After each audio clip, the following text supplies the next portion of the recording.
Why hello everyone, it's NerdGasm. Today, I'm going to be looking at what might very well be the most gimmicky group of supervillains in all of comics, the Royal Flush Gang.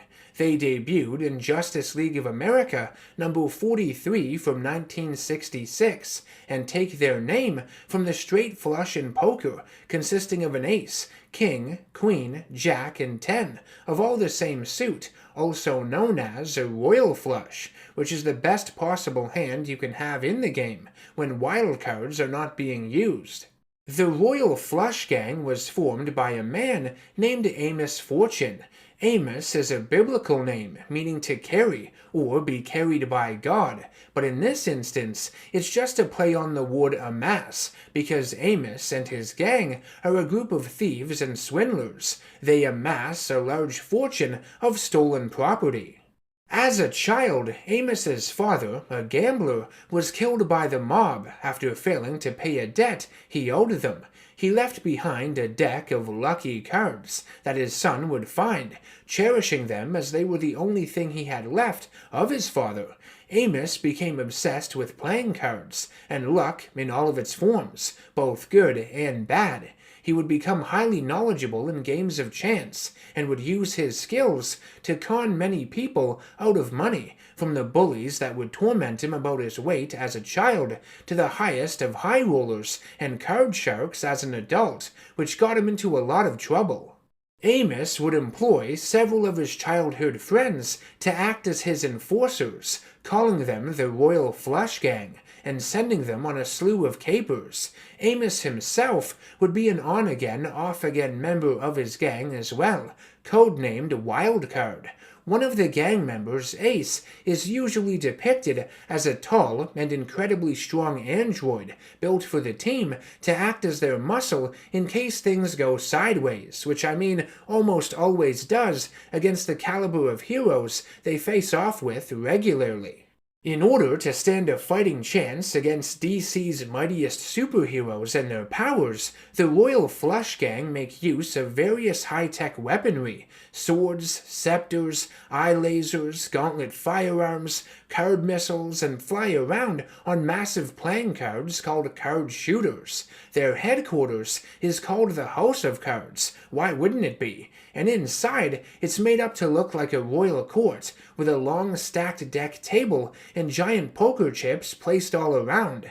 There is also a maze of playing cards that they have used to trap members of the Justice League, like Batman, Flash, and Black Canary. Some stories featuring the RFG and their boss Amos Fortune have really stretched the idea of luck and chance to unnecessary and ridiculous levels, if you ask me. In the original comics, Fortune had discovered an astral force he called stellaration, that is this mysterious energy that emanates from all kinds of playing cards. It has to do with the luck they contain, and is what fortune tellers sense when they read tarot cards, and astrologers use to create horoscopes. Fortune had found a way to harness this stellaration energy and use it to enhance the weapons of his Royal Flush Gang. It's what they draw from for power, and why these bozos can manage to trade blows with the Justice League. Some comics have even mentioned luck glands found within the human body that determine how lucky people are and will become in their lives. Man oh man, comics are crazy sometimes. Over the years, DC has been able to reimagine the Royal Flush Gang numerous times, with a more militarized appearance for them, sometimes backed up with an army of numbered playing card soldiers that can do even more damage than the base Royal Flush Gang can do by themselves. And in some stories, they even employed troubled teenagers to act as foot soldiers, kind of like Shredder does in the 1990 Teenage Mutant Ninja Turtles movie. The incarnation that introduced me to the RFG, though, was their futuristic version in Batman Beyond, a family who passed the title of Royal Flush Gang down from generation to generation.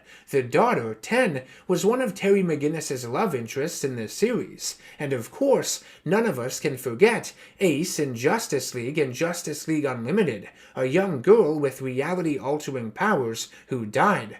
by far the saddest moment in the entire DC animated universe, and another reminder that the greatest Batman of all time, Kevin Conroy, is no longer with us. The Royal Flush Gang are extreme gamblers at the end of the day. They throw their own lives into the pot with the chance to win it all. Though they are close friends, with money and such high stakes involved, it's only natural that animosity between them forms at times. Jealousy, egos clash and get the better of them. With that said, they do consider each other family in many ways. They have had a strong bond ever since they were kids, and for the most part, it's unbreakable. It's what keeps the gang together, despite all the bumps and bruises they have acquired over the years, at the hands of countless DC heroes. I want to thank you all for watching this installment of Supervillain Breakdown. I hope you enjoyed it. Let me know your thoughts on the Royal Flush Gang down below.